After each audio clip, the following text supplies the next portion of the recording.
Bom dia, boa tarde ou boa noite. Seja bem-vindo a mais uma aula de programação para resolução de problemas. Espero que estejam todos bem.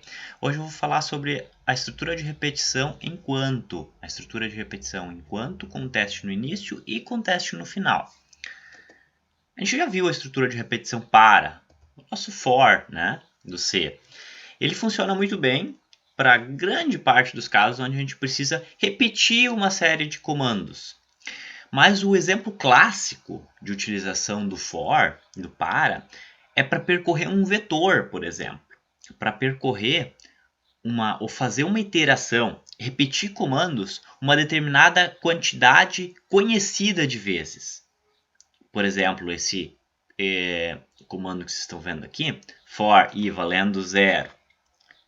Enquanto i for menor do que 10, i mais, eu estou fazendo porque eu sei que esse vetor tem precisamente 10 posições. Então, eu estou repetindo esse único comando que tem aqui dentro, que é o printf, exatamente 10 vezes. Certo? Porque eu sei previamente, porque o usuário informou que ia ter 10 valores no vetor, ou porque eu fixei em 10 valores no vetor, etc. Esse é um exemplo clássico de utilização de uma estrutura de repetição for, que a gente já viu, que a gente trabalhou, que a gente sabe bem como funciona. É muito útil porque o próprio, a estrutura de repetição fora também é chamada de estrutura de repetição contada, né? Porque ela tem uma variável de controle, um contador, que usualmente a gente usa a letra i, né? Mas poderia ser qualquer uma, para controlar justamente a minha estrutura, né, onde inicializa, com que valor inicializa, até que valor vai, né, de incremento de quantas em quantas unidades é feito. E depois, essa minha variável, eu não preciso mais controlar ela dentro do próprio escopo do for, aqui ela já está controlada. E lá dentro eu acesso, por exemplo, o vetor, usando diretamente aquela variável i para o índice do meu vetor. Eu quero, por exemplo, imprimir aqui o vet, meu vetor, minha variável vet, da posição i. E na próxima vez que isso se repetir, a posição i do vet já vai estar atualizada para o próximo, para o valor seguinte do vetor, que vai começar com 0, depois com 1, com 2, com 3, com 4 e assim por diante, tá certo? Por isso que é tão prático, é muito intuitivo e é de fácil leitura essa estrutura de repetição para tarefas como essa. Mas nem sempre é o que a gente tem no nosso programa. Muitas vezes a gente tem situações que a gente não sabe previamente quantas vezes a gente vai ter que repetir esse código. Um bom exemplo disso é esse menu que eu vou apresentar aqui do lado. É um menu como esses que a gente já fez, a gente apresenta, dá os printf na tela e apresenta para o usuário algumas opções, né? Olá, escolha uma opção.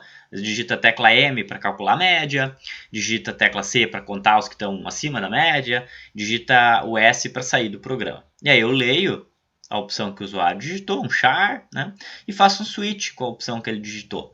A case M, case C, case S, que não importa, eu deixei... vai estar chamando uma função para calcular a média, por exemplo, né? Vai estar chamando uma função para fazer contagem, etc. No S ele vai dar um printf tchau, vai sair do meu programa, tá certo? Se eu colocar isso aqui na main, o que acontece? Isso aqui se repete somente uma vez, tá certo? E o usuário vai escolher uma das opções e o programa vai encerrar, mesmo que que essa opção não seja sair, né? Do jeito que esse menu está posto, é ideal que aquilo ficasse, esse menu ficasse exibido na tela, né? E o usuário agora calcula a média, depois ele conta, depois, quando ele quiser, ele aperta um S para sair. É o que faz mais sentido, né?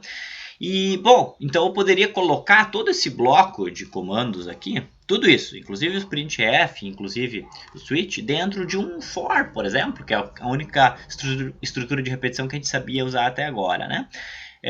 Mas repetir isso quantas vezes? 100 vezes? 1000 vezes?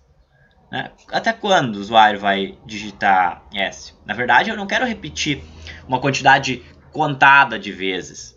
Eu quero repetir esse bloco de código enquanto o usuário quiser, enquanto o usuário não digitar S, tá certo?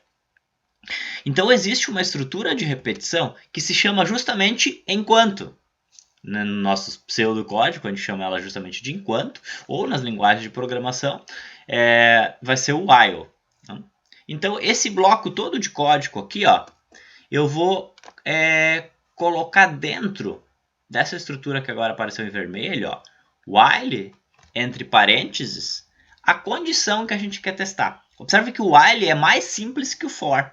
Ele só tem um elemento, né, dentro dos seus parênteses, que é só a condição que precisa ser satisfeita, que precisa ser verdadeira para que o laço se repita, para que aquilo que tiver entre o símbolo de abre chaves e fecha chaves, que está em vermelho aqui, se repita. Quantas vezes vai repetir? Em número eu não sei. Vai se repetir até o usuário digitar S. Quando uma das vezes ele digitar S, esse laço vai quebrar, vai cair fora, certo? Imagina a execução vindo até o while. Do jeito que está aqui, a opção não foi inicializada. Vamos supor que esteja algum valor diferente de S, né, logo no início. Se por azar ela já tiver S, esse laço nem sequer aconteceria uma vez só. Então a gente tem que ter um cuidado com isso. Tem que lembrar de inicializar a variável quando tiver desse jeito. Mas supondo que seja um valor diferente, então ele vai dar esse printf, esse aqui, vai ler o que o usuário digitar, vai fazer a escolha, vai chamar a função que for o caso, né, e vai o quê? Repetir tudo isso aqui de novo. Então volta a exibir o menu para o usuário. Faz sentido, né? Testem aí, coloquem num programa em C, vocês vão ver que faz sentido e o menu fica constantemente sendo exibido. Assim que o usuário digitar S, encerra o laço, porque aí a opção passa a ser S e essa condição aqui passa a não ser mais satisfeita, tá certo? Então dá para ver que o while é bem simples de usar. É bem isso mesmo. While, a condição que eu quero avaliar, entre os parênteses, tá certo? Pode-se testar várias coisas, a AND, OR, como no IF. Abre chaves, fecha chaves e todos os comandos que a gente quer que se repitam aqui dentro, tá certo? Tem uma variação do enquanto, que para esse caso aqui, ela seria até melhor, que é o enquanto com teste no final. Vocês viram que nesse anterior aqui, deixa eu voltar, o teste é feito no início, né? Então, a primeira coisa que o programa faz é testar se essa condição é verdadeira. Se não for, o que tiver aqui dentro não vai ser executado nenhuma vez. Jamais será executado. Se for verdadeiro uma vez só, vai ser executado uma vez só. Se for verdadeiro duas e assim por diante. A estrutura de repetição enquanto com teste no final, ela faz exatamente a mesma coisa, só que todo o nosso bloco de código ele vai ser executado pelo menos uma vez, porque ele só vai testar depois. Então ele vai fazer tudo isso aqui até o final e aí vai testar. Ah, será que alguma coisa é verdade? Se não for, opa, já não faz mais, mas já fez uma vez, certo? Porque o teste é feito depois, percebe? E se continuar sendo verdade, se repete tantas vezes quantas forem necessárias enquanto aquilo for verdade, certo? Então, a única diferença é que a estrutura de repetição enquanto com teste no final, o nosso bloco de código vai ser executado pelo menos uma vez.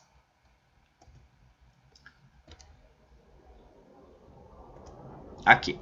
A sintaxe no C fica essa aqui. Do, ou seja, faça, sem nenhuma condição. Simplesmente faça, né? Do, abre chaves, todo o nosso bloco de código, e aí fecha a chave, e aí vem o while, certo? Então, às vezes vocês vão encontrar pessoas falando em estrutura while e estrutura do while. O do while, do 3 pontinhos while às vezes aparece por escrito, né?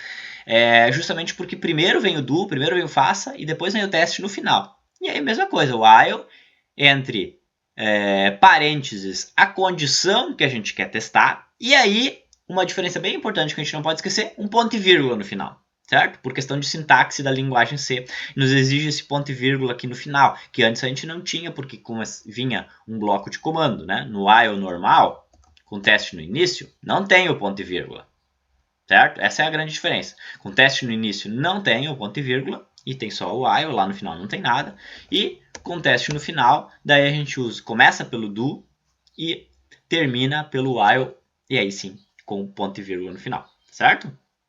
Muito bem. Só isso de novidade nessa estrutura que a gente ainda não conhecia, tá certo? Ela é muito mais flexível do que o for até, certo? E na prática eu consigo fazer, respondendo já essa pergunta aqui, então eu posso fazer qualquer coisa com a estrutura de repetição enquanto, qualquer tipo de repetição, sim. Inclusive aquelas que a gente usualmente utiliza o for, tá certo? Sempre na programação tem várias formas da gente fazer a mesma coisa, né? Em vez de usar um switch, eu posso usar fazer ifs encadeados, né?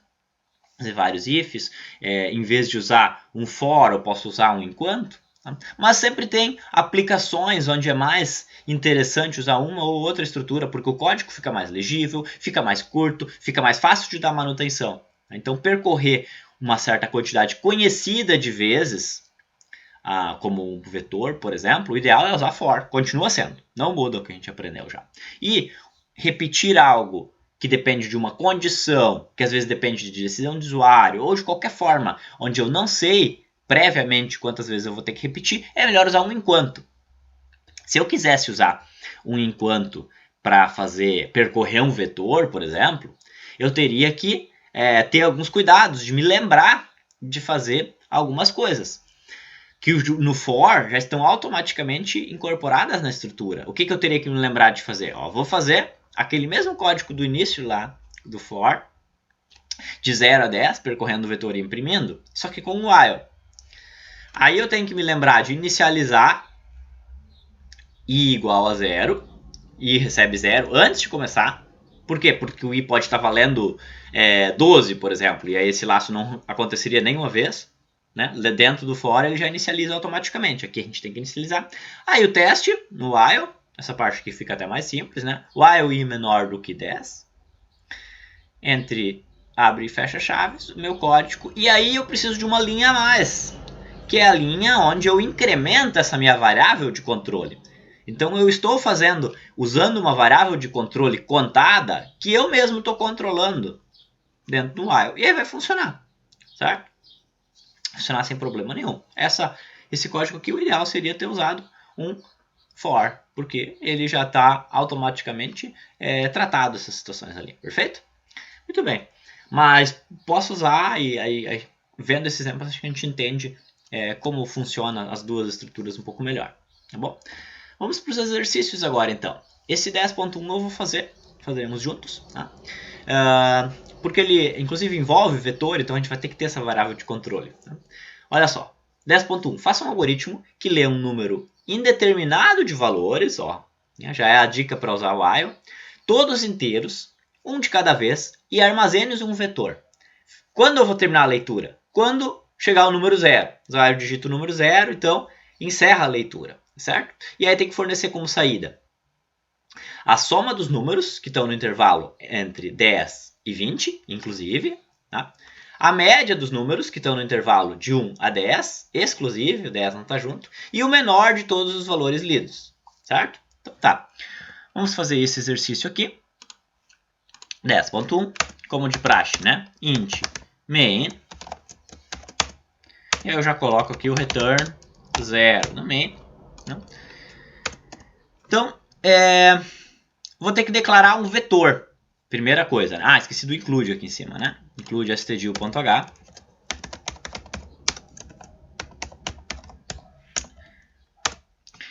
De que tamanho vai ser esse vetor? Bom, esse vetor, eu não sei quantos valores vão ser lidos. A gente tem que determinar o tamanho do vetor na linguagem C. Ele não possibilita fazer uma alocação dinâmica, não dessa forma. Mas a gente então vai declarar ele de um valor que sobre, um valor que seja maior do que efetivamente a gente sabe que o usuário vai ler, tá certo? Então, eu gosto, quando tem situações assim, de declarar constantes. Usar aqui define, e aí usar uma variável, uma constante tam, por exemplo, de tamanho, valor 100, certo? Isso aqui vai ser o tamanho do vetor. Por que eu faço isso? Porque se em algum momento eu ver que não é o suficiente, eu mudo aqui. Tá? Eu mudo aqui. Então eu vou ter um vetor int vet de tamanho tam, olha só, de tamanho 100. Simplesmente esse tam aqui é substituído por o 100, é uma constante, certo? E aí, bom, eu vou ter que fazer um algoritmo para ler um número indeterminado de valores. Ler esse número indeterminado de valores. Eu vou ter que fazer um laço de repetição. Como é indeterminado, vai ter que ser um while. While é quando vai parar. Eu tenho que sempre ter em mente quando o meu laço vai parar. Né? Ele vai finalizar quando lê um número 0. Então vamos colocar mais uma variável aqui. Vai ser o nosso n, nosso número. Né? E while n diferente de 0. Perfeito? E aqui eu vou mostrar duas soluções para fazer essa repetição aqui. Enquanto n for diferente de 0, eu vou repetir o que tiver aqui dentro. Certo? Vamos colocar uma instrução para o usuário aqui primeiro. Ó, printf informe os números inteiros. Inteiros 0 para encerrar. Certo? Não, barra n, uma instrução para o usuário para ele saber. Aqui dentro do while, eu vou fazer o scanf. Scanf de o quê? De 1%, % d, certo? E vou guardar ele, e comercial, dentro da variável n. Dentro da variável n.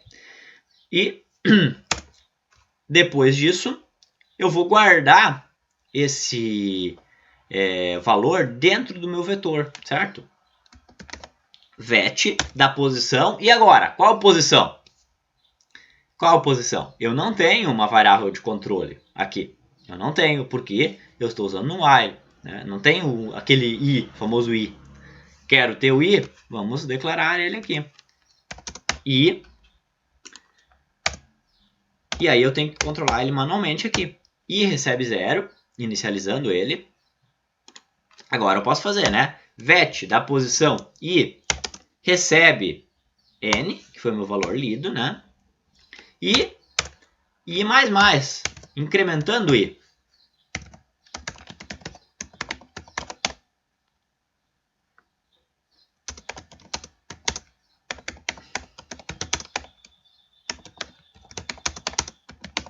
Incrementando para a próxima posição do vetor. Por que eu estou fazendo isso? Porque a estrutura não está fazendo para mim. Então eu mesmo tenho que fazer esse controle. O incremento, o i valia 0, agora ele vai valer 1. Então, se na primeira vez o meu vet da posição 0 recebeu o valor lido, da segunda vez vai ter que ser a próxima posição, terceira vez vai ter que ser a próxima posição e assim por diante. Perfeito? Muito bem. E ao final, quando n for, em algum momento, o usuário digitar 0, o que vai acontecer? Eu vou acabar igual guardando essa posição 0 aqui, né? Não fala nada aqui de que esse número deve ser lido ou não, mas eu vou assumir que não, porque ele é o comando para encerrar a leitura do programa. Então eu vou fazer um teste aqui. If n for diferente de 0. Só daí eu guardo aqui. Certo? Só daí eu guardo. E incremento também. Só nessa situação. Ok? Muito bem. Ao final desse while, então, eu vou ter condições de fazer o restante dos testes, o restante das operações que estão aqui. Uma questão que resta aqui, que eu disse que eu ia fazer de duas formas diferentes. Eu estou repetindo, ok? Isso vai funcionar. Mas, se por acaso, nessa linha 17, meu n já estiver valendo 0, eu não inicializei ele aqui, ó. Se ele já estiver valendo 0, eu vou ter um problema, que esse laço não vai se repetir nenhuma vez. Então, duas soluções. Uma é inicializar ele com qualquer coisa aqui, diferente de 0, só para garantir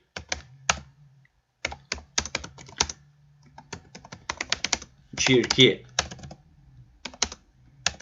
o laço ocorra na primeira vez.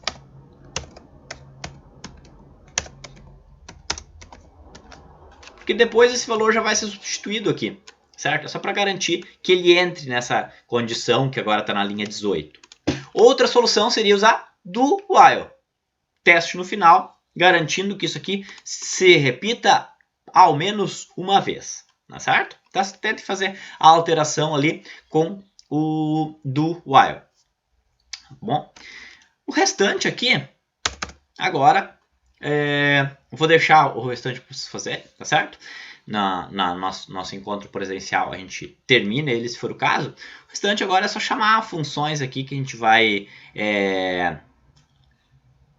podemos, de preferência, fazer em funções, né? Para fazer essa questão de encontrar os números que estão nesse intervalo, para a questão de fazer o cálculo da média dos números que estão nesse outro intervalo aqui, e também encontrar o menor dos valores lidos. Vamos criar 3 funções, e aí chamamos as 3 aqui e fazemos os printfs, tá certo?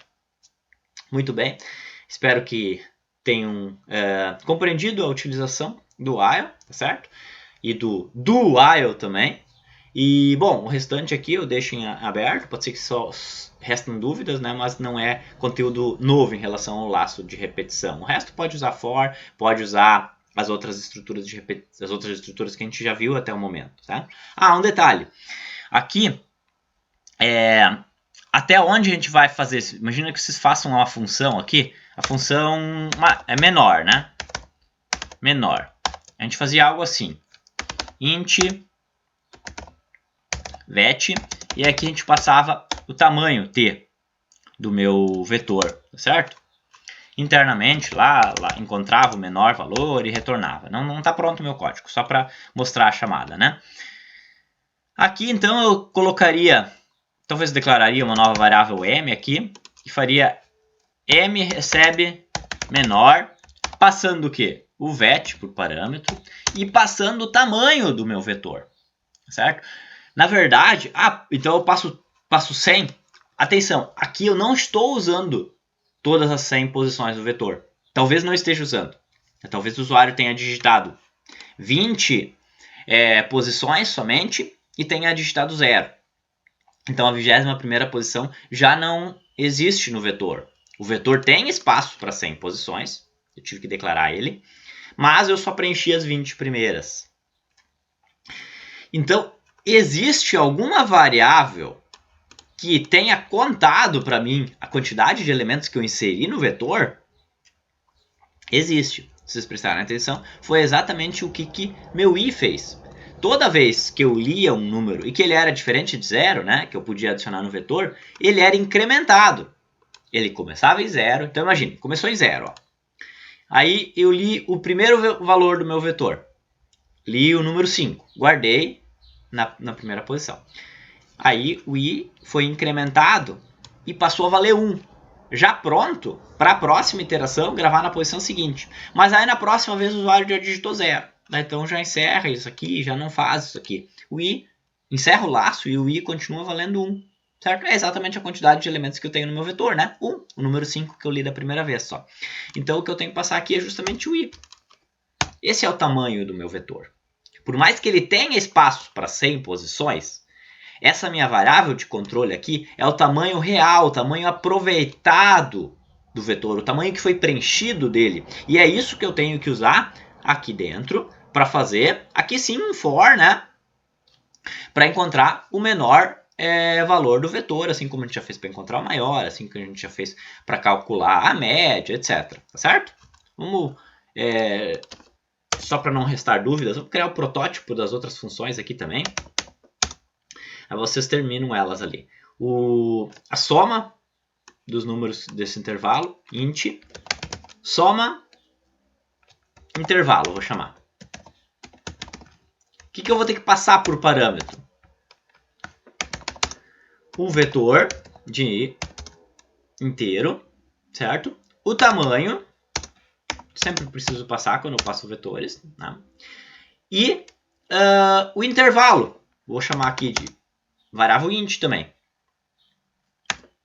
Intervalo, vou chamar de início. E int fim. Certo? Então aqui agora eu vou ter todas as informações disponíveis para obter a soma dos números que estão nesse intervalo aqui. Deixa eu colocar até como comentário aqui que é isso que a função faz. Perfeito? Da média. Vai ter que ter um comportamento similar, né? Lá embaixo vocês vão ter uma variável S, provavelmente, né? S recebe... como é que é o nome da minha função? Soma intervalo, passando vet, passando i, e passando... Eu posso passar fixo aqui, né? Não foi o usuário que digitou, estava no enunciado, que estão no intervalo 10 e 20. Perfeito? Por fim, vou ter que fazer uma outra que calcula a média. Vamos terminar as funções aqui, né? Terminar, já que estamos aqui bem avançados. Vamos lá. Int i. Isso aqui é aquela que calcula o menor valor. Então, vai ser um for i valendo 0, enquanto i for menor do que t. I mais. O que eu vou fazer dentro do meu for? Deu problema na indentação aqui. Eu vou ter que ter uma variável chamada m aqui dentro também. If i for igual a 0, o primeiro elemento do meu vetor eu sempre considero que é o menor, tá? M recebe vet da posição i. Else, se não for, então eu faço um novo teste aqui. If vet da posição i for menor do que m. Se for, m recebe vet da posição i. E ao final retorna o m. Certo? Está pronto a minha função que calcula o menor valor. Agora que calcula o intervalo. Eu vou ter que também, né, percorrer, olha só, ele vai ter que somar os números que estão nesse intervalo aqui. Então, só que eles não estão em ordem, né? O usuário digitou em qualquer ordem. Então, eu vou ter que fazer um for também. Deixa eu copiar aqui, ó, bem parecido. Vai ter que fazer um for.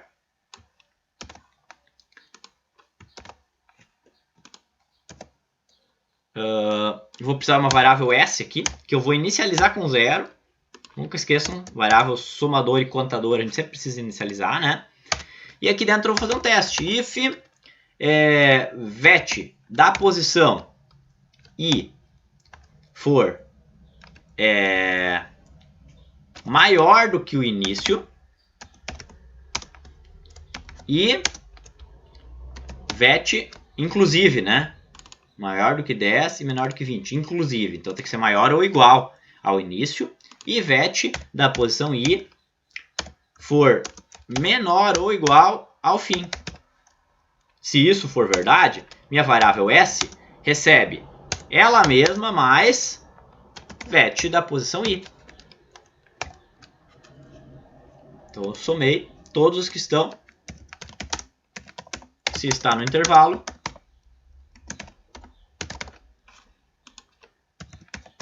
então soma. Acumula no contador, né? No somador, perdão. Certo? O que faz a da média? A média faz algo bem parecido. A média dos valores que estão nesse intervalo. Vou copiar aqui porque ela é muito semelhante.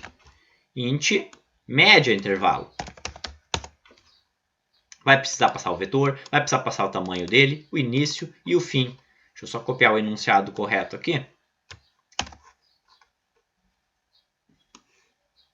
Vou colocar como comentário. Aqui eu só vou precisar de uma outra variável contador, que eu vou chamar de C, também inicializada em 0. Para calcular a média, eu sempre preciso, além de somar, contar a quantidade de elementos e depois dividir a soma pela contagem, certo? O que eu esqueci aqui em cima? Agora vendo lá de baixo, faltou o return, né? Return S. Retorna a soma. Aqui o M eu tinha retornado, tá? Return S. E aqui embaixo eu vou, ao final, fazer algo assim. Return S dividido por C. Perfeito? Porque eu preciso calcular a média do intervalo. Ah, uma divisão. Então, isso aqui pode me dar um valor de ponto flutuante. Então, float mudamos para float. E aqui vamos forçar, são dois números inteiros, né? Quando eu divido dois números inteiros, eu preciso forçar um deles a ser float para que ele me retorne um valor de ponto flutuante. Então, tanto faz, peguem um deles e façam esse cast aqui para float. Tá. Eu já fiz a parte final sem fazer o meio da função, né? Vet da posição i maior do que início e vet menor do que fim tá igual, só que aqui é inclusive e o 10 é exclusive, ou seja, o fim é exclusive. Não deve ser considerado junto. Então no fim aqui não tem menor igual. Acumula no somador. Isso aqui dá no mesmo, né? A única diferença é que eu vou ter também o contador. Por que eu não uso meu i de contador? Porque nem todos os números estarão nesse intervalo. Somente os que obedecerem a esse teste. E aí, onde tem o meu erro aqui, 2 comandos dentro de um if, sem usar chaves, né? Vamos apagar aqui. Melhor, aí o exemplo fica completo aqui, tá certo? Muito bem, incrementando o contador.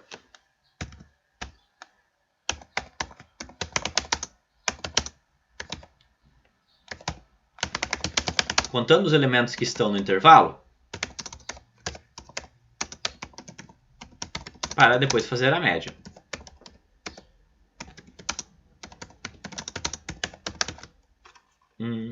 Eu só vou recortar aqui e deixar as funções em ordem. Letra A, B, C, né? Esse aqui era da letra A. Esse aqui era da letra B.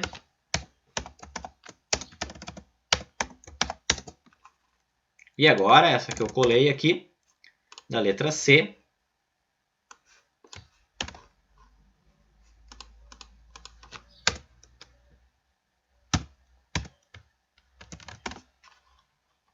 E na main, chamamos todos os caras ali, né? Então, a soma eu já peguei aqui. O menor valor também. Falta a média. Opa, não posso usar o m de média. Vou chamar uma variável de média mesmo. Que é média. Mas aí ela vai ser float, né? Então, vou apagar daqui. Vou colocar como float. Média. Média recebe média intervalo. Passando o quê? Vet. Passando o i, que sempre é o meu tamanho. E o intervalo, conforme o enunciado aqui. Minha função ficou genérica, né? Eu posso passar o valor que eu quiser. Mas no enunciado está fixo, que tem que ser a média entre 1 e 10. Tá, não tem problema. Minha função ficou genérica, mas o enunciado me deixa fixo aqui, então. Num loop desligado.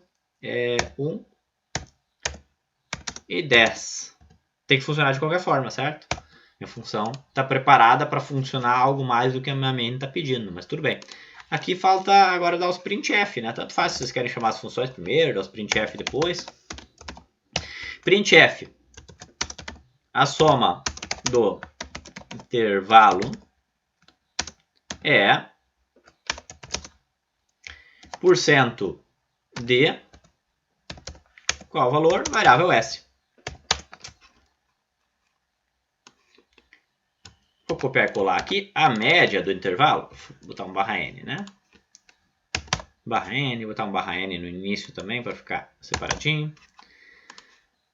A média do intervalo daí agora vai ser um float, né? %.2 float. Ponto 2 float. Variável média. E botar o /n aqui também. E o menor é % de m de menor, né? Certo? Vejamos então. Se não cometi nenhum erro, vamos compilar agora. E informe os números inteiros. 0 para encerrar. 1, 2. Aí eu vou informar o 10, 15, e o 20. E agora eu vou encerrar. 0. Então meu programa parou depois que eu informei o 0, né? A soma do intervalo é 45. Será que está certo? A soma do intervalo entre 10 e 20, inclusive. 10 mais 15, 35, mais 20, 45. Certo? Então, correto. A média do intervalo é 1 e 5. Aqui é outro intervalo, né? O intervalo entre 1 e 10. A média do intervalo entre 1 e 10, poderia ter escrito, né? Mas vamos ver. Entre 1 e 10.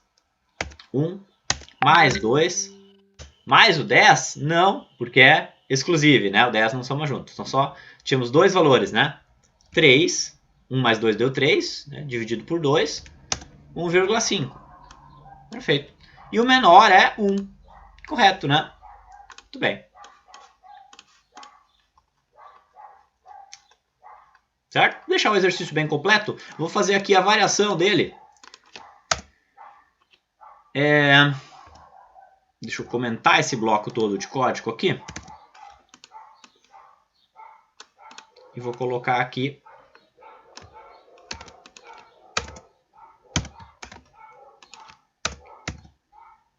com um teste no final.